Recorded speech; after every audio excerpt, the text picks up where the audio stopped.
আলহামদুলিল্লাহ, আজকে গাড়ির পলিশের কাজ করতেছি, মানে যেটারে বাংলায় বলে বিউটি পার্লারে কাজ করাইতেছি। রঙে হালকা ঘষা মাজা থাকলে ভালো লাগে না, তাই আজকে পলিশের কাজটা করাইতেছি খুব সূক্ষ্মভাবে। আসলে আমার গাড়িটাতে একটু রং যদি খারাপ লাগে, আমার থেকেও খারাপ লাগে, গাড়িটা একটু ক্লিন থাকতে হয়। নিজে সবসময় নিজের গাড়িটা পরিষ্কার করি, যেন ভিতরে গন্ধ না থাকে, বাস না থাকে। অনেক যাত্রী আছে গন্ধের কারণে বমি করে, তো আমার গাড়িটা আলহামদুলিল্লাহ আমি সবসময় চেষ্টা করি নিট অ্যান্ড ক্লিন রাখার জন্য। তো দেখতে পাচ্ছেন মিস্ত্রি সাহেব কাজ করতেছে খুব নিখুঁতভাবে, রঙের কাজ, পলিশের কাজ সব করাইতেছি। গাড়ি সুন্দর দেখতে ভালো লাগে, যাত্রীরাও গাড়ি বুকিং করে। এই হচ্ছে অবস্থা, দোয়া করবেন সবাই।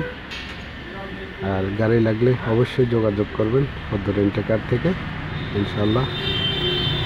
স্ক্রিনে নাম্বার দিয়ে দেওয়া হবে, যোগাযোগ রাখুন। আসসালামু আলাইকুম।